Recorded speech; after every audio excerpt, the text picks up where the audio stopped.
పావుదక్కు 9 అయింది పద్మావతి నేను పంజగుట్ట చేరుకుంటా. ఎగరా ఎగరా ఏందండి నేనేందో ఇంత ఉత్సాహంగా ఉంటే మీరేందండి అసలు ఏందో ఎవరో చచ్చిపోయినట్టు రత్తాలు పోయినట్టు పైకి మీరేందండి అంత దిగులు? అంటే గబక్కన వచ్చేస్తుందండి రత్తాల పేరు గబక్కన, ఇంకంతకంటే ఏమి పాప తప్పండి అట్ట అనకూడదు. ఏందండి అంత దిగులు ఉండరా? ఏముందిరా కష్టాలు, మనుషులకే కదండి కట్టాలు వస్తాయా? మానులకు వస్తాయండి కట్టాలు? మనుషులకే కదండి, మీరు మనిషే కదా, మరి కట్టాలు వస్తాయండి, రాకుండా ఎందుకుంటాయి? మాకు కూడా వస్తాయండి, ఎంత చెట్టుకు అంత గాలి. అయినా ఏందండి మీకు కష్టమా? మా బామర్ది జైలుకి వెళ్ళాడురా. జైలుకు పోయాడా? ఎందుకు పోయాడండి? జైలుకి ఎందుకు పోతాడు? దేనికి పోతారు? మర్డర్ చేసాడు. ఏందో దాన్ని పెద్ద సింపతిగా చెప్తున్నారు. ఆయన ఏందో పోలీసు వాళ్ళు ఆయన్ని ఊరికినే తీసుకుపోయి జైల్లో వేసినట్టు మర్డర్ చేసి ఆయన పోతే దాన్ని ఏందో పెద్ద ఇదిగా చెప్తున్నారు ఏందండి మీరా? పోయింది వాడు జైలుకే, కానీ బాధలు నాకు ఎక్కువైనాయి. మీకేం బాధలండి ఆయన జైలుకి పోతే? నా బామర్ది జైలుకి పోతే నాకు బాధలు ఉండవా? ఎట్టండి? ఎట్టేంటి? ఇప్పుడు మర్డర్ చేసాడు, జైలుకి పోయాడు, చాలా బాధలు అయిపోయినాయిరా. ఆయన మర్డర్ చేసి జైల్లో పోతే మీకేందండి బాధలు? నాకు అర్థం కాలేదా? ఆయన హాయిగా టయానికి అన్నం పెడతారు, గంట కొడతారు, పడుకుంటారు, బాయిగా టయానికి పడుకోబెడతారు. ఆయనకేందండి? నాకు అర్థం. మీరు బాధపడ్డాం ఎందుకండి? వాడు నా రైట్ హ్యాండ్ రా. ఓహో అదే ఎసయమా? మీకు షేదోడు వాదోడుగా ఉన్నాడు అన్నమాట, అంతే కదా? హత్యలు చేసినందుకు తీసుకుపోయి వేసేస్తున్నారండి. ఏమండే మీరు జైలుకు పోవాలంటే ఒక పని చేయండి, ఈజీ, చాలా ఈజీ. ఇప్పుడు పోలీసు వాళ్ళు అసలు ఏమీ చేయరు మిమ్మల్ని. నేను జైలుకు పోవడం ఈజీ, పొయ్యి వచ్చినా కూడా ఏం చేయరు పోలీసు వాళ్ళు. ఏం అత్తగారు? దానికి మార్గం ఉందండి. ఏంటది? అయ్యో మీరు ఎంత చక్కగా అసలు ఎవరినైనా మర్డర్ చేసేయండి, ఎటువంటి పరిస్థితులన్నా మర్డర్ చేసేయండి, చంపేసేయండి, నరుక్కుంటా వెళ్ళండి. అన్నీ అయిపోయినాక నేరుగా పోలీసు వాళ్ళకి ముందు పోయి నేను లొంగిపోతున్నాను, నేను మారిపోయాను అని చెప్పండి. మీరు జనజీవన స్రవంతిలో గెలిచిపోతారండి. జనజీవన స్రవంతి కాదు, జైలు జీవితం గడిపిస్తారు మిగతా జీవితాన్ని. ఏంది జైలు జీవితం గడిపించేదే? ఇప్పుడు మన ఆయన లొంగిపోలా? ఎవరైనా ప్రముఖ మావోయిస్టు నేత ఆయన ఎవరు? ఆయన పేరు సాంబశివుడు. ఏంది ఆయన లొంగిపోతే ఏం చేశారు ఆయన? ఏందండి పోలీసుల సంగతి మీకు తెలీదు. ఎంత ఉద్యమ నిర్మాత అండి ఆయన. అలిపిరి చంద్రబాబు నాయుడు ఆ సంఘటనలో కూడా ఆయన ఉన్నాడండి సాంబశివుడు. అంటే ఆయనేనా పెట్టింది? ఆయనే మందు పాత్ర పెట్టింది. మరి అట్ట ఆయన ఎంతమంది చంపుంటాడు తెలుసా ఆయన మీకు? గ్రామాల్లోకి వెళ్ళి ఎంతమందిని చెప్పేసి ఉంటాడండి. అన్ని హత్యలు చేసినా చంద్రబాబు నాయుడు అంత తోడు మీదే మరి ఆయన దీనికి దాడికి పాల్పడినా నేరుగా జానారెడ్డి గారి ముందుకు వచ్చేసి నేను లొంగిపోతున్నాను, జనజీవన స్రవంతిలో కలిసిపోతున్నానని ఒక మాట చెప్పంగానే నేరుగా పోలీసు వాళ్ళు ఆయన పిలిచి అసలు మొత్తం టీవీలే కవరేజ్ నా సాయంగా. అయితే ఒక పని చేయొచ్చురా, ఎన్ని మర్డర్లు చేసినా టీవీలో కనపడాలి కదండి, అది మెయిన్. ఒక పని చేయొచ్చు. ఏమండే మన రాజకీయ నాయకులు ఉన్నారు కదా, వాళ్ళు కూడా అలా చేస్తే వాళ్ళు హ్యాపీ అయిపోవచ్చు. ఏంది ఆయన్ని ఫాలో కమ్మను మీరు చెప్పేది? ఈ నక్సలైట్ ని ఈ సాంబశివుని ఫాలో అయ్యారనుకో రాజకీయ నాయకులు, అంటే నక్సలైట్లలో కలిసిపోమని రాజకీయ నాయకులను కూడా కలిసిపోమ్మని కాదురా. ఇప్పుడు ఎలక్షన్ వస్తున్నాయి కదా రేపు. అవును వస్తున్నాయి. ఆ ఎలక్షన్ లో వాళ్ళకి ఆపోజిట్ గా ప్రత్యర్థి నిలబడతాడుగా. ఖచ్చితంగా నిలబడతాడు కదండి, లేకపోతే ఎలక్షన్ ఎందుకు అవుతుందే కదా. అప్పుడు వీళ్ళు తీసుకెళ్లి ఆ ప్రత్యర్థిని పొడి చేశారు అనుకో, పొడి చేసి ఎవరికి ఎదురు ఉంటారో వాళ్ళకి పొడి చేసేసి వీళ్ళు పోలీస్ దగ్గరికి వెళ్ళేసి ఎలక్షన్లు అయిపోయినాక అయ్యా మేము హత్యలు చేసాం, అక్కడక్కడ మానభంగాలు కూడా చేసాం, మేము మీకు లొంగిపోతున్నాం అంటారు. అప్పుడు ఈ పోలీసులు ఏమి అనరు, వీళ్ళని వదిలేస్తారు, హ్యాపీగా వీళ్ళు ఎంజాయ్ చేయొచ్చు అనమాట. ఎంతమందిని చంపేసి అయినా మేము మారిపోయాం, జనజీవన స్రవంతిలో కలిసిపోతామంటే వెంటనే వీడు వదిలేస్తారు, అంతే. ఇంతే సంగతులు అనమాట. అది మహాన్ అసలేట్లేండి మీరు మాత్రం.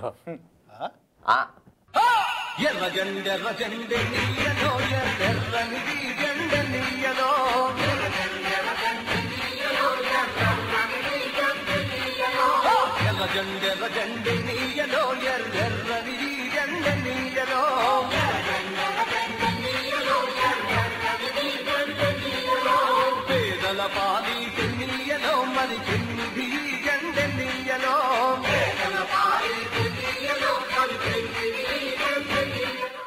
ఏమండే పోరాటాలు చెయ్యాలంటే మాత్రం ఒక్క మహాకూటమి వల్లేనండి నా సారంగా ఎరగతెత్తున్నారండి ఢిల్లీలో. కరెక్ట్ రే. మహాకూటమే. పాత సినిమాల్లో పోరాటాలు, సాంబశివరావు, ఫైట్స్, డూండి చెప్తుంటారు కదా. పోరాటాలన్నా ఫైట్స్ అన్నా అన్ని ఒకటే. మరి అదే పోరాటాలు అంటే ఈయన పోరాటాలు చేస్తున్నారు. ఫైటింగ్ ఏం చేయటం లేడ. పోరాటం అంటే ఉద్యమం అన్నమాట. మహాకూటమి. మహాకూటమి మహాకూటమి అండి. చంద్రబాబు నాయుడు గారు చెప్పారు కదా. ఇప్పుడు రాఘవుల్ గారు, నారాయణ గారు, కేసీఆర్ వీళ్ళంతా కూటమి కదా. మరి చిరంజీవి కూటమి. చిరంజీవి ఆయనే చెప్పాడు కదా, మాది మెగా కూటమి అని చెప్పాడు కదా ఆయన. ఉండేది ఆయన ఒకడు దేవేంద్ర గౌడ్. ఇది మళ్ళీ మహాకూటమి అని ఆయన చెప్తున్నాడు. మెగా కూటమి అని చెప్తున్నట్టు. ఈ చంద్రబాబు ఏమో మహాకూటమి, చిరంజీవి ఏమో మెగా కూటమి. మెగా కూటమి. మరి ఇంతకీ మన వైఎస్ గారికి ఏ కూటమి? సువార్త కూటమి కదా అయిందే. ఇంకా ఆయన చెప్పేదేముందండి. కరెక్ట్. అల్లుడు గారు మన మధ్య కూడా పెళ్లి ఎవరికి అయింది. ఎవరికండి? దగ్గర బంధు తమ్ముడు కూతురుకో కొడుకో ఆరులో ప్రేమించుకొచ్చారు. వాళ్ళిద్దరికి ఇదే పెళ్లి. మన చర్చిలో అయింది. మళ్ళీ దేవాలయంలో చేస్తారంట. మసీదులో కూడా చేస్తారండి భలే వాళ్ళు. ఆయనకి మత సామరస్యం ఎక్కువే అంటే ఎక్కువ కాదు, ఇంకా ఎక్కువ. ఎట్లా? అంతే. అందుకనే కదండి ఆయన మీద పోరాటం చేస్తున్నారు వీళ్ళు. ఢిల్లీలో వెళ్ళి పోరాటం చేస్తున్నారంటే రాజశేఖర రెడ్డి గారి మీద ఎంత ఉందో చూసుకోండి. ఇక మీరు ఆయన మీద పోరాటం దేని మీద చేస్తున్నారు? దేని మీద అంటే అసలు వాళ్ళ కుటుంబం రాబందుల్లాగా ఆంధ్రప్రదేశ్ ని పీక్కు తింటుంది. నా సామిరంగా ఆయన కొడుకు, ఆయన బామర్ది, ఆయన తమ్ముడు, మొత్తం అల్లుడు, మొత్తం వీళ్ళే మొత్తం ఆంధ్రప్రదేశ్ మొత్తాన్ని దోసుకు తింటున్నారని చెప్పేస్తున్నారు కదండి. ఎన్నో పారిశ్రామిక దీంట్లో ఎన్నో వేల కోట్లు నాశనం చేసేసారు, తినేశారని చెప్పారు కదండి. వీళ్ళకి మహాకూటమి వాళ్ళకి మహా తొందరరా. అది మహాకూటమి కాదు, మహా తొందర. అంటే పోరాటాలు చేయడం వల్ల తొందర అయిందని నాకు అర్థం కాలేదు. బంధువులందరికీ ఆయన పంచి పెడుతుంటే పోరాటాలు చేయడంలో కాదు, ఆయన అర్థం చేసుకోవడంలో మహా తొందర ఎక్కువ. ఎట్టా? ఇప్పుడు నువ్వు అన్నట్టు. అవునండి, నాకు తెలియక అడుగుతాను. మిమ్మల్ని ముఖ్యమంత్రిని చేసింది ప్రజలా, మీ కొడుకు, మీ బామర్ది, మీ తమ్ముడు, వీళ్ళ? మేము ముఖ్యమంత్రి అయింది ప్రజల కోసమా? ఎవరి కోసం అయ్యారండి? మా కొడుకు, కూతురు, కోడల కోసం అయ్యాము ముఖ్యమంత్రి. ప్రజల కోసం మేము ముఖ్యమంత్రి అవుతాము. అందుకని దోసుకొని తింటున్నారా మొత్తం? వాళ్ళకే అదే అక్కడే తొందర పడుతున్నారని చెప్తున్నా నేను. ఎట్టంటే ఇప్పుడు మహాకూటమి అన్నారు కదా వీళ్ళు. అవును.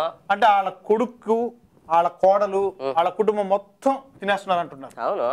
కానీ వైఎస్ రాజశేఖర రెడ్డిది విశాలమైన హృదయం. ఏ పక్క నుంచి? ఈ పక్క నుంచి. విశాలమైన ఉదయం. మీకే పెద్ద తెలిసినట్టు చాలా ఉదయం అంట అయింది. అందరూ ఇరుకైన ఉదయం అయిందని ఆయన చెప్తుంటే విశాలమైన ఉదయం మీరు చెప్తే ఎట్టండి? అదే నేను చెప్పేది. ఇప్పుడు ఎట్టంటే ఇప్పుడు మొన్నటిదాకా కుటుంబం అంతా తిన్నారన్నారు. అదే కదా వాళ్ళు చెప్పేది, బంధువులకు పెడుతున్నాడనే. మరి ఈ రోజు ఏం చేశాడు ఆయన?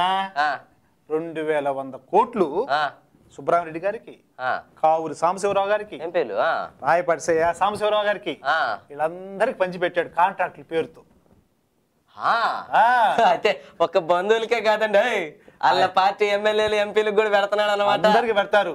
వీళ్ళు మరీ తొందరపడిపోతున్నారు. ఈ చంద్రబాబు తొందరపడేదంటే మరి తొందరపడక ఏం చేస్తారండి?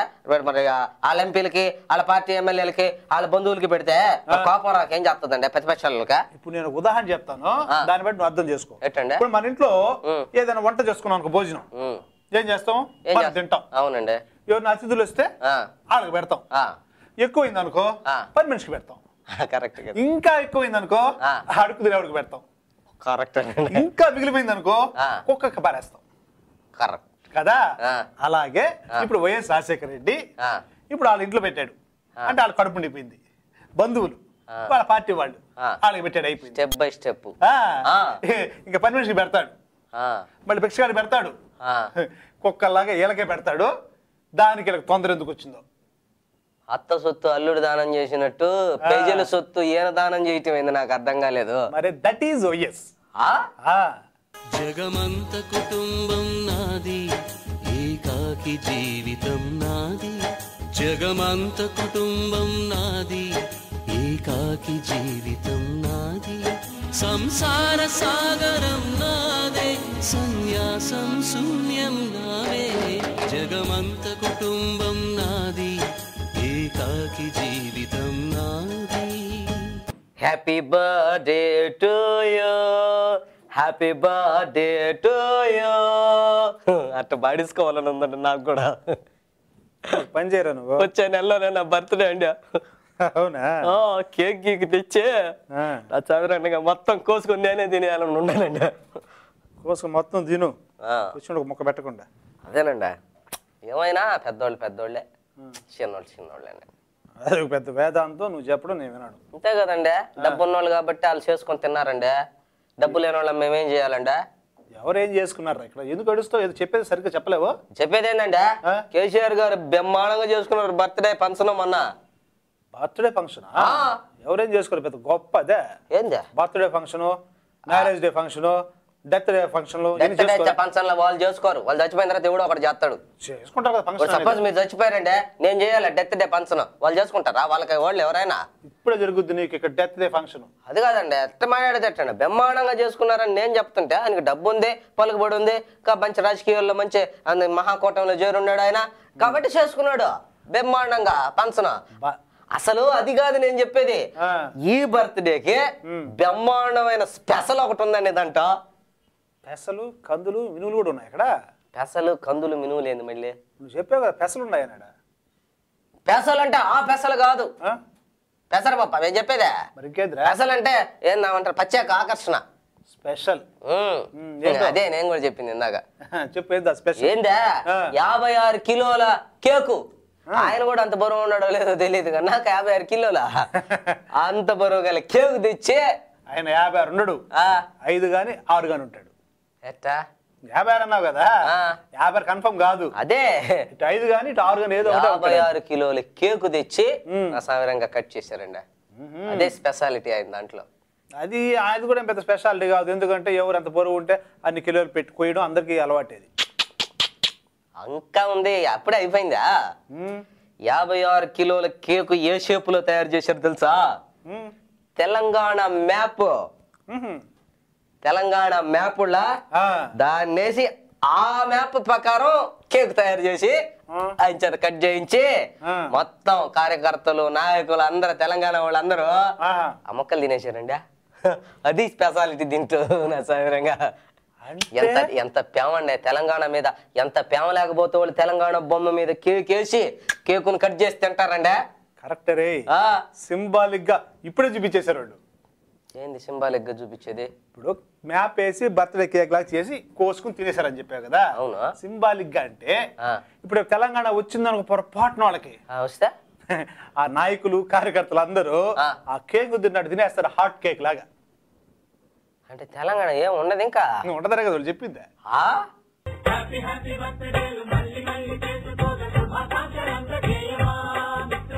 ఆపలేని స్వేచ్ఛ ఉంది, అందినంత ఛాన్స్ ఉంది, అందుకోర పుత్ర రత్నమా నేస్తమా. హ్యాపీ హ్యాపీ బర్త్డేలు మళ్ళీ మళ్ళీ చేసుకోగ శుభాకాంక్షలందజేయమా మిత్రమా. ఆపలేని స్వేచ్ఛ ఉంది, అందినంత ఛాన్స్ ఉంది, అందుకోర పుత్ర రత్నమా నేస్తమా. రాజశేఖర్ రెడ్డి ఎట్లయినా అదృష్టవంతుడారా? ఏ రాజశేఖర్ రెడ్డి? ఏ రాజశేఖర్ రెడ్డి తెలుసు నీకు? నాకు 100 మంది రాజశేఖర్ రెడ్డిలు తెలుసు. ఏ రాజశేఖర్ రెడ్డి? 100 మంది పేర్లు టక టక టక చెప్పరా. అంత మెమరీ పవర్ ఉండబడలే ఎడా? అదేమన్నా సెల్ ఫోన్ మెమరీ కార్డు వేసుకుని టక్ టక్ టక్ అని నొక్కితే రావటానికి? అదే తెలిసిన వాళ్ళగా 100 మంది తెలుసు అంటే రాజశేఖర్ రెడ్డి ఎవరు అంటారా? చాలా మంది ఉన్నారు. ఎవరైనా మీ దృష్టిలో? నువ్వు చెప్పు ఎవరో వాళ్ళు. నాకేం తెలుసా? మీరు చెప్తే నేను అంటే రాజశేఖర్ రెడ్డి అని. వైఎస్ రాజశేఖర్ రెడ్డి ఆ మాట చెప్పాలా?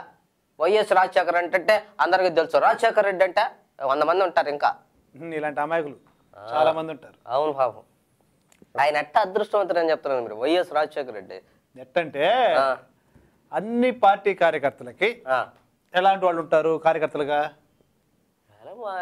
మంచి వాళ్ళే ఉంటారు. చెడ్డోళ్ళ వాళ్ళు ఎందుకు పెట్టుకుంటారా? చెడ్డోళ్ళు కదరా. ఇప్పుడు చదువుకున్న వాళ్ళు ఎక్కువ మంది ఉంటారా కార్యకర్తల్లో? చదువుకున్న వాళ్ళ ఈ దాన్నే ఉందండి. చదువు రాకపోతే వాళ్ళు కార్యకర్తలుగా ఉండకూడదనే ఉందా? అదే చదువు రాని వాళ్ళు ఉంటారు, చదువు వచ్చిన వాళ్ళు ఉంటారు. అవును. కానీ రాజశేఖర్ రెడ్డి ఎట్లా అదృష్టవంతుడు అంటే ఇప్పుడు ఐఏఎస్ ఆఫీసర్లు అందరూ ఆయన కార్యకర్తలే, ఐపీఎస్ ఆఫీసర్లు కూడా. ఐఏఎస్ ఐపీఎస్ ఆఫీసర్లు అందరూ ఆయన పార్టీలో కార్యకర్తలే. కాంగ్రెస్ పార్టీకా? మతుండి మాట్లాడుతున్నారా మతి లేక మాట్లాడుతున్నారని నాకు అర్థం కావటంలే. అందుకనే నేను అదృష్టవంతుడు అన్నాను రాజశేఖర్ రెడ్డి. ఐఏఎస్ ఆఫీసర్లు ఐపీఎస్ ఆఫీసర్లు కాంగ్రెస్ పార్టీ కార్యకర్తలు ఏంటంటే నాకు అర్థం కాలేదు మీరు చెప్పేది. వాళ్ళు ప్రజలకి జవాబుదారీగా ఉండాలా. వాళ్ళు సొంతంగా ఐఏఎస్ సివిల్ సర్వీసెస్ పరీక్షలు రాచే వాళ్ళు కలెక్టర్ అయ్యి వస్తే వాళ్ళు ఏంటండి కాంగ్రెస్ పార్టీలు వ్యక్తిగత అభిమానం ఏదన్నా ఉంటే కొంతమందికి ఉంటదేమో కానీ కొంతమంది తెలుగుదేశం అంటారు, కొంతమంది ఏదో పార్టీ అంటారు ఇది అంటారు. కానీ ఐఏఎస్ వాళ్ళందరూ కాంగ్రెస్ పార్టీ కార్యకర్తలు ఏంది? ఐపీఎస్ వాళ్ళు ఐఏఎస్లు ఎట్టంటే ఇప్పుడు నువ్వు చెప్పినట్టు వ్యక్తిగతంగా ఉంటుందో ఉండదో అనేది మనకు తెలియదు. కాకపోతే రాజశేఖర రెడ్డి వాళ్ళందరూ ఆయన పార్టీలో కాంగ్రెస్ కార్యకర్తలు చేసుకున్నాడు. ఓహో, ఆయన మార్చేశాడా? ఎట్ట మార్చేశాడండి? మొన్న సమావేశం ఒకటి పెట్టాడు, జిల్లా కలెక్టర్లు ఎస్పీలు అంటే ఐఏఎస్ ఐపీఎస్. మా కలెక్టర్ ఎస్పీ కూడా పోయేసారు. కరెక్టే కదా. ఇప్పుడు ఆ మీటింగ్ లో ఏం చెప్పాలి ఆయన? మామూలుగా అయితే ప్రజలు ఎలా పరిపాలిస్తున్నారు, ప్రభుత్వ సంక్షేమ పథకాలు ఎలా అమలు అవుతున్నాయి, వీటి గురించి మాట్లాడాలి. ప్రజల గురించి బాగోగులు ఎట్టున్నాయని మాట్లాడాలా? ఈయనట్టు కాదు మాట్లాడింది. మీ జిల్లాలో మన కాంగ్రెస్ పార్టీకి ఎన్ని సీట్లు వస్తాయి, ఎంతమంది గెలుస్తారు, ఐఏఎస్ ఐపీఎస్ ఆఫీసర్లతో కాంగ్రెస్ పార్టీ వాళ్ళు ఎంతమంది గెలుస్తారు, అది మీరు నిర్భయంగా చెప్పండి, మీ మనసులో ఉండే మాట చెప్పండి, ఆడుండే పరిస్థితి చెప్పండి అన్నాడు. చెబితే ఏం చేస్తాడంటేనా? ఏం చేస్తాడు? మళ్ళీ చెప్తాడు ఏం చేయాలనేది. మనకు ఓటే చేయమండి. నిజంగా అదృష్టవంతుడేనండి. ఐఏఎస్ ఆఫీసర్లు కార్యకర్తల్లాగా ఉండారంటే ఆయనకి నిజంగా వైఎస్ రాజశేఖర రెడ్డి అదృష్టవంతుడే కదండి. అర్థమైందా? అందుకని ఆయన ఆ మాట చెప్పింది మీరా. ఓ పని చేయండి, మీ అన్న కూతురికి ఏదో పెళ్లి కుదిరిందని చెప్పారా? ఐఏఎస్ ఆఫీసర్ రా చెప్పాడు మీ అన్న కూడా అండి. మనం ఆయన ఇంటికి కూడా పోయి వస్తాం అప్పుడప్పుడు. రే మన అమ్మాయి అంటే మన అమ్మాయి కాదు, వాళ్ళ అమ్మాయికి కుదిరింది పెళ్లి, ఐఏఎస్ ఆఫీసర్ రా అని చెప్పాడు అండి. నాకు తెలిసినంత వరకు మీరు ఆ సంబంధం క్యాన్సిల్ చేసుకోవటం బెటర్ అండి. అమ్మాయి సంబంధం ఐఏఎస్ ఆఫీసర్ తో కుదిరితే క్యాన్సిల్ చేసుకోమని చెప్తావా? నీకు ఎన్ని గుండెలు, ఎంత ధైర్యం అన్నమాట చెప్పడానికి? గుండె ఒకటే, చెప్పడానికి ఏముంది దానికి? ఇవుడన్న పార్టీ కార్యకర్తలకి ఇచ్చి పెళ్లి చేస్తారండి అమ్మాయిలనే. పార్టీ కార్యకర్త అంతే కదండి. ఎంత ఐఏఎస్ అయితే మాత్రం ఆయన కాంగ్రెస్ పార్టీకి పనిచేస్తే కార్యకర్తే కదా లెక్క. ఆయన గట్టిచ్చి చేస్తారండి మీరా? దానికన్నా మొన్న నీ మాటిని సాఫ్ట్వేర్ ఇంజనీర్ సంబంధం కుదిరింది పోయింది కదా సంకనాకే. అదేంటే మేటాసు సత్యం అయిన పోతేనే కదా నేను చెప్పిందా, సాఫ్ట్వేర్ వాళ్ళకి ఇస్తే షుగర్ షాప్ అని చెప్పాను కదా, అందుకని ఆపేశారు. ఆ సంబంధం క్యాన్సిల్ చేసాం. మళ్ళీ కష్టపడి ఐఏఎస్ ఆఫీసర్ సంబంధం కుదుర్చుకున్నాడు మా అన్న. ఎవడు కుదుర్చుకోమన్నాడు మిమ్మల్ని? ఐఏఎస్ ఆఫీసర్ సంబంధం మేము చెప్పాము మీక? కొంచెం ఆలోచన ఉండాలండి. అమ్మాయికి సంబంధం మాట్లాడేటప్పుడు అమ్మాయి ఎట్ట బతకద్ది, ఎవడికి ఇస్తే ఎట్ట బతకద్ది అని తెలియాలా? అంత మాత్రం జ్ఞానం లేకుండా అన్నదమ్ములు ఇద్దరు మాట్లాడుకొని నాతో మాట్లాడవాళ్ళ అమ్మాయి సంగతి మాట్లాడేటప్పుడు సంబంధాలు నేను మీ దగ్గర కొంచెం ఆలోచించలేదంటే నాతో సంప్రదించుకోండి. మీ ఇద్దరు మాట్లాడుకొని అమ్మాయికి ఐఏఎస్ ఆఫీసర్ కార్యకర్తలకి చూడన్నా పెళ్లి చేస్తానంటండి ఎవడన్నా. మరి ఇప్పుడు ఏం చేయాలరా? అటుపోతే సాఫ్ట్వేర్ పోయి ఇటుపోతే ఐఏఎస్, ఇప్పుడు ఏం చేయమంటావా? క్యాన్సిల్ చేసేయండి. మీకైనా అమ్మాయి ఒకటే, నాకైనా అమ్మాయి ఒకటే, మీ కూతురు నా కూతురు ఒకటే.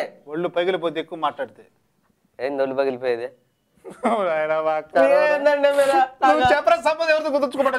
అనుబంధాలు దిగిపోతాయండి ఎవరికైనా కాదండి. నేను చెప్పేది ఏంటంటే ఎట్టి పరిస్థితుల్లో మీరు పార్టీ కార్యకర్తకి బాగా ఐఏఎస్ ఆఫీసర్లు అంటే పార్టీ కార్యకర్తలు అయిపోయారు కాబట్టి మీరు చెప్పిన మాట ప్రకారం ఈ పెళ్లి క్యాన్సిల్ చేసి మంచి సంబంధం చెప్తా నేను. వాడికి ఇచ్చి పెళ్లి చేసేయండి. ఎవరో చెప్పు. నక్సలైట్కి ఇచ్చి పెళ్లి చేయండి ఆ అమ్మాయిని. నక్సలైటా? గన్ లేదు ఇక్కడ? నేను లోపల ఉందలేదు చూసా కదా, చెప్పింది నేను కూడా. నక్సలైట్ వచ్చి మా అమ్మాయిని పెళ్లి చేయమంటావా? కాల్చి పడేస్తే ఒక మాట మాట్లాడే ఉంటాయి. ఎవరు అమ్మాయినా నన్న? నీ బుర్ర బద్దలైపోద్ది అట్లాగే. కాదండి, నక్సలైట్కి ఇచ్చేయమంటావు నువ్వు? నక్సలైట్కి ఇచ్చి చేయమన్నానంటే దాంట్లో చాలా అర్థం ఉందండి. ఏంటి అర్థము? ఏంటి అర్థమా? ఇప్పుడు ఇంత పొల్యూట్ అయిపోయింది, రాజకీయ నాయకులు పొల్యూట్ చేస్తున్నారు, ఐఏఎస్ ఆఫీసర్లు పొల్యూట్ చేస్తున్నారు, మొత్తం అసలు ఆంధ్రప్రదేశ్ రాష్ట్రం మొత్తం కలుషితం అయిపోయింది కదా. అయితే దీనికి దూరంగా పోయి అడవిలో బతుకుతారండి నక్సలైట్కి ఇస్తే. ప్రశాంతమైన ప్రకృతి, చికిత్సాలయం, ఆ వనరుల్లో బతికారంటే ఎట్టుంటుందండి? బోరు కొట్టింది అనుకో మళ్ళీ వచ్చేస్తారు సిటీకి.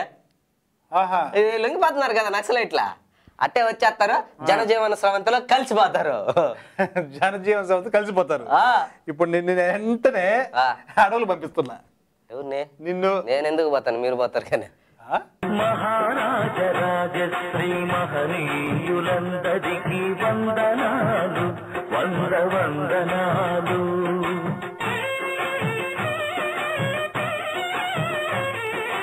హరిహరులను సేవించే సందనాలు, తగిన సందనాలు. హరిహరులను సేవించే సందనాలు, తగిన సందనాలు. నేను చాలా మందిని చూశాను కానీ ఎట్టటోళ్ళని ఆడ చూడలేదండి నేను. భలే విచిత్రమైన మనిషి ఉన్నట్టున్నాడండి అతను. మీ మామగారా? మా మామగారు కాదండి, మరే ఒక ఆయన ఉన్నాడు. ఎవడన్నా ఎవరికైనా సరే కొన్ని అలవాట్లు ఉంటాయి. మనం మనుషులు అన్నాక కూసింత కళాపోసం ఉండాలని రావుగోపాలరావు గారు చెప్పినట్టు ఉంటాయి. మనిషి అన్నాక సర్వసాధారణంగా ఏదో ఒక అలవాటు ఉంటదండి. అంతే కదా. కానీ ఇదేందో ఈ చిత్రమైన అలవాటు నాకు అర్థం కావటం. ఏంట్రా అలవాటు? ఇప్పుడు ఎవడికన్నా స్టాంపులు కలెక్ట్ చేసే హాబీ ఉంటదండి, అవునా? ఇంకేదన్నా నాణ్యాలు కలెక్ట్ చేసే హాబీ ఉంటదండి. పాతకాలం నుంచి ఉన్న వస్తువులు ఉంటాయి చూడండి, గాజు వస్తువులు, మట్టి వస్తువులు, ఇంకోటో ఏదైనా పురావస్తు శాఖ చేస్తుంటది. వాళ్ళది కాదు, ఇంకా సొంతంగా ఇళ్లలో దాచిపెట్టి. ఇప్పుడు వినాయకుడు బొమ్మలు ఉన్నాయండి. ఒక 100 ఏళ్ల నుంచి వినాయకుడు పండగ జరిపినప్పటి నుంచి ఆ బొమ్మల్ని దాచిపెట్టిన ఆయన కూడా చూసాను నేను. నువ్వు చూసావు? పాత చెప్పులు కూడా దాచిపెట్టాను ఉన్నాడు ఇంకొక ఆయన. అంతకంటే దరిద్రుడు ఇంకెవడు లేడు దేశంలో, ప్రపంచంలో. చెప్పులు ఎవడండి దాచిపెట్టితే? మరి అలవాటు, హాబీ. ఏంది హాబీ?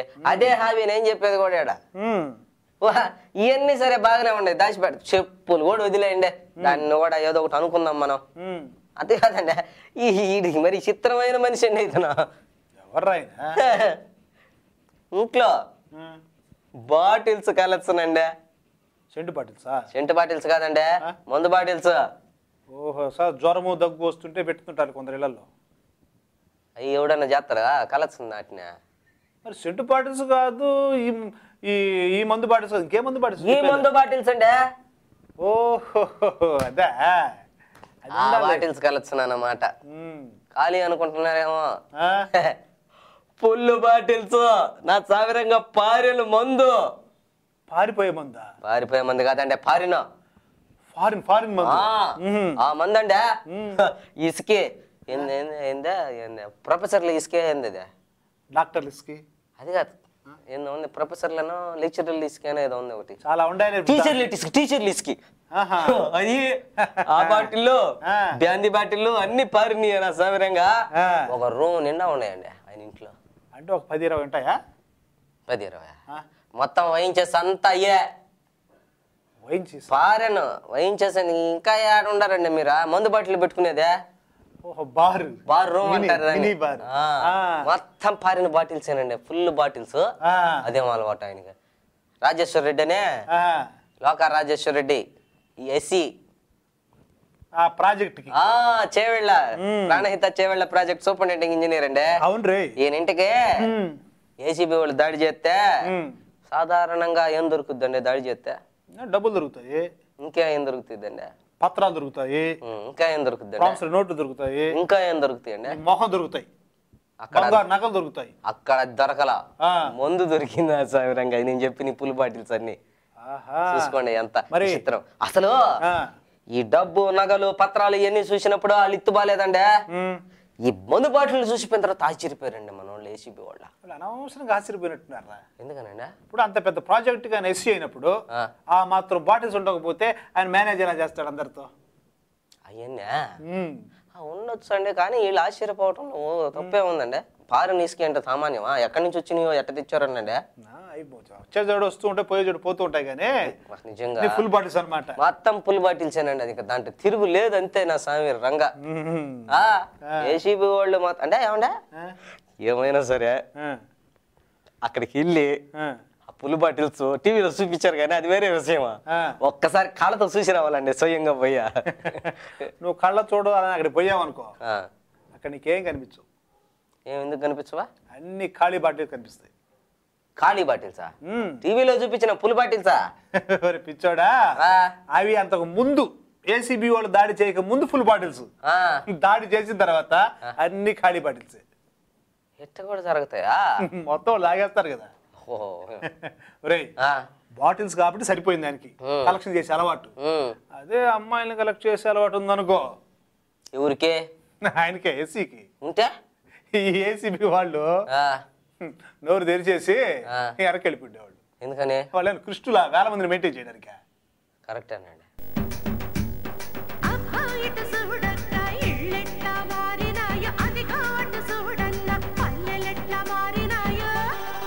ఇందిరమ్మ పథకమంట ఇంటింటా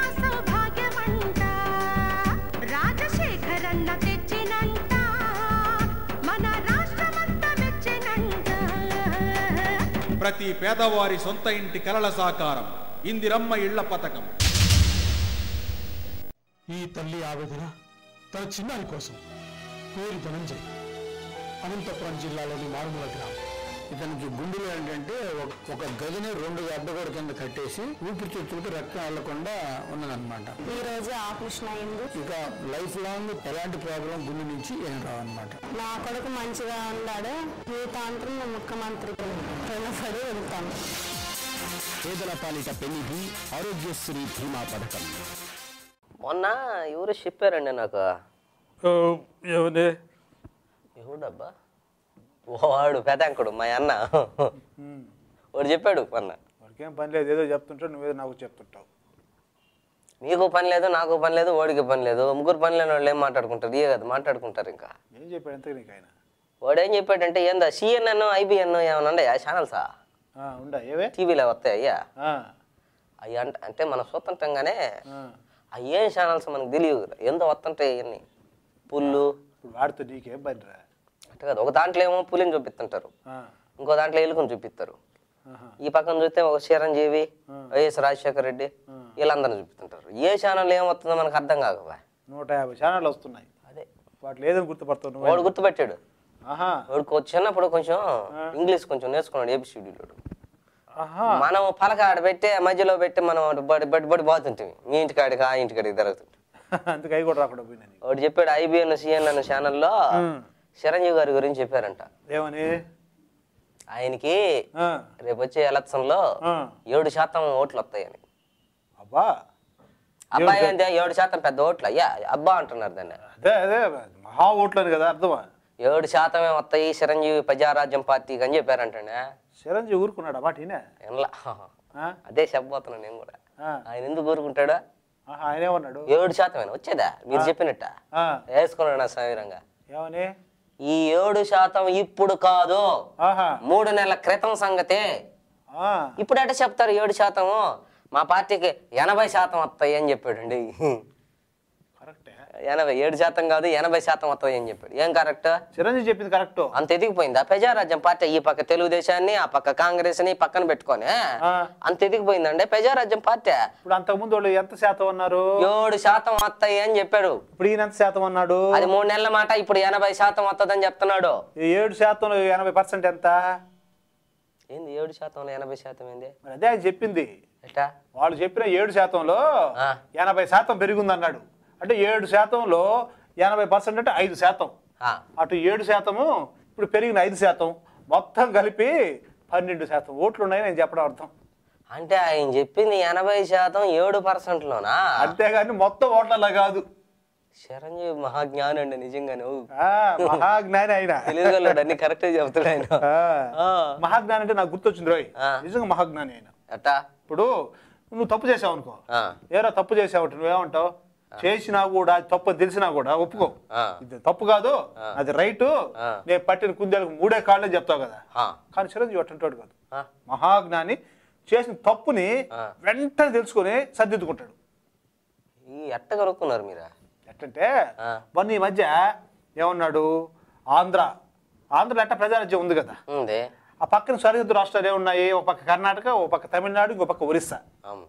ఈ 3 రాష్ట్రాల్లో తెలుగు వాళ్ళు ఉంటారు కదా, అట్లా కలిపి దాదాపు 15 స్థానాల వరకు ప్రజారాజ్యం పోటీ చేస్తుందని ప్రకటించాడు. అవును, నిన్న మొన్న. మరి ఈ రోజు ఏమంటున్నాడు తెలుసా? నేను పోటీ చేయట్లేదు అన్నాడు.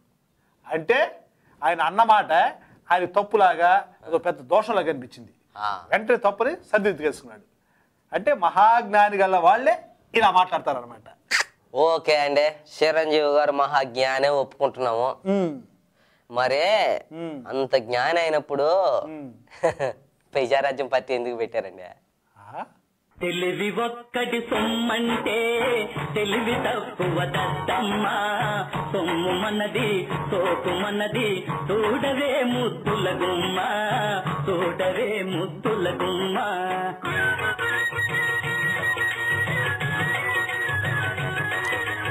తెలివి ఒక్కటి సొమ్మంటే తెలివి తక్కువ దద్దమ్మా, సొమ్ము మనది సోకు మనది, చూడవే ముద్దుల గుమ్మ, చూడవే ముద్దుల గుమ్మ. ఒరే ఏమన్నా ఈ మధ్య ఫోటోల్లో భలే కనపడుతున్నారు కదండి అందరూ. ఎవరు వాళ్ళ? ఈ లీడర్లే ఎలక్షన్ కదా, వాళ్ళు ఎప్పుడు కనిపిస్తుంటారు పేపర్లలో. వాళ్ళ ఫోటో లేకపోతే ఈడ గడవదు, వాళ్ళని చూడకపోతే ఈడ పొద్దు పోదు. ఎవరు పేపర్లో ఫోటోలు వేసుకో, ఫోటోలు వేయించుకోకపోతే వాళ్ళకి పొద్దు గడవదు, వేయకపోతే వీళ్ళకి గడవదు. ఈడకు గడవదు. కరెక్టేనండి. అవునుగానే ఈ మధ్య మీ తాతో మామో చిన్నాయనో పెదనాయనో ఎవడో ఒకటి జైలుకి పోయిందిలే. ఇప్పుడు వాడి సంగతి, జైలుకు పోయిన వాడి సంగతి అవసరం, ఉండేవాళ్ళ సంగతి అడగకుండా. జైలుకి పోయాడు కదా, వాడిని ఎప్పుడో వదిలిపెడతారంట. ఎప్పుడు అదే? మే 15కి వదిలేస్తారంటోడిని చెప్పారు, ఫోన్ చేసాడు వాడు. మే 15? మే 15. మే 15 ఆగస్టు 15 వదిలిపెట్టేదా? ఒరే వాడు నాకు ఫోన్ చేస్తే నాకు తెలుసా మీకు తెలుస్తుందా, మే 15వ తారీఖు నన్ను బయటకు పంపించేస్తున్నారని చెప్పాడు జైలు అధికారులు. అవునా? ఏమంట? ఏంది వాడు చెప్పాడు, వాళ్ళు ఎవరో వస్తున్నారంట. ఇప్పుడు అర్థమైంది నాకు. అంటే మామూలుగా పంపించేస్తున్నారని చెప్పాడు. ఎట్టంటే మామూలుగా ఆగస్టు 15 పంపిస్తారు, మే 15 పంపించిన కారణం ఉంది. కరెక్టేనండి, ఆగస్టు 15కి పంపిస్తారు, స్వాతంత్ర దినోత్సవం. అక్టోబర్ 2 కాబట్టి గాంధీ జయంతి కాబట్టి పంపిస్తున్నారు. జనవరి 26 అంటే రిపబ్లిక్ డే కాబట్టి ఆ రోజున పంపిస్తారు. ఎటు కాకుండా నాకు కూడా అర్థం కాదు, మే 15 పెట్టారు. ఎండాకాలం సెలవులు అని ఉంటదండి, ఎండాకాలం సెలవులు ఇస్తారు కదా పిల్లకాయలకి, వాళ్ళని చూడటానికి వాళ్ళకి ఉండటానికి ఉంటది. అట్టేం కాదు, సిపిఐ నారాయణ చెప్పాడు. సిపిఐ నారాయణ ఎప్పుడు సిపిఐ పోయాడు ఆయన? సిపిఐ నారాయణ ఏం చెప్పాడంటే ఈయన చెప్పితే జైలు అధికారులు పంపించేస్తారా? మే 15వ తారీఖు బ్రహ్మంగారు అంటాడు. ఈయనకి ఏమన్నా గవర్నమెంట్ ఉందా? ఏమన్నా కేంద్రంలో ఏమన్నా ఉందా? సిపిఐ కేంద్రంలో ఉందా? ఆయన ఉద్దేశం రాబోయేది వాళ్ళ గవర్నమెంటే కదా, మహాకూటమి. అందుకని చెప్పాడు ముందుగా ఆయన. అంటే మే 15వ తారీఖున జైలులో ఉండే వాళ్ళందరినీ విడుదల చేసేసేమనే ఆయన చెప్పాడా? ఊరుకోండే, ఆయన చెప్పినట్టు ఈడేం చెప్పలేదు నాకా. వాడికి ఏం తెలుసు, లోపల ఉన్నాడు, మన బయట మనకు తెలియాలి ఈ విషయాలన్నీ. ఏం చెప్పాడు అసలు సిపిఐ నారాయణ? మే 15 తర్వాత ఈ వైఎస్ రాజశేఖర రెడ్డి ఆయన మంత్రులు అవినీతికి పాల్పడ్డ వాళ్ళందరినీ జైలు వేసేస్తారంట. అంటే ఎలక్షన్లు అయిపోయిన తర్వాత వీళ్ళు మేము మహాకూటమి గెలుస్తుంది, ఈ రాజశేఖర రెడ్డితో పాటు అవినీతిగా ఎవరైతే చేసి ఉంటారో వీళ్ళందరినీ తీసుకుపోయి జైలు వేస్తా ఉన్నారా? వీళ్ళు జైలుకు పోవటానికి వాళ్ళని వదిలిపెట్టడానికి సంబంధం ఏందండి? ఎందుకంటే ఇప్పుడు ఈ అవినీతి చేసిన ఈ మంత్రుల్ని ఈ వైఎస్ అందరూ చూసిపోయి జైలు వేసారనుకో, పాపం ఏదో కాస్త బుద్ధి కలిగిన వాళ్ళు ఉంటారు కదా లోపల. జైల్లోకి వచ్చినా కొంచెం కాకపోయినా కొంచెం మార్పు వచ్చి ఉంటది కదండి కదా.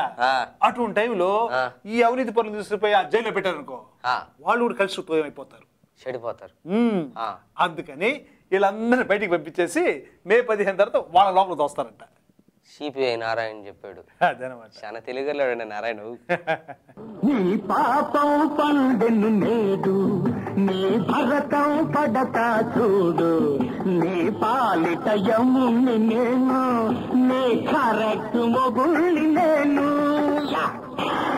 ఏమండే మన కర్మ ఏందో గాని, మన ఆంధ్రప్రదేశ్ కర్మ, మన ఆంధ్రప్రదేశ్ నుంచి ఎవరు కేంద్ర మంత్రులైనా ఏదో ఒక సహాయ మంత్రి వాడు బారేస్తారు వాళ్ళకి.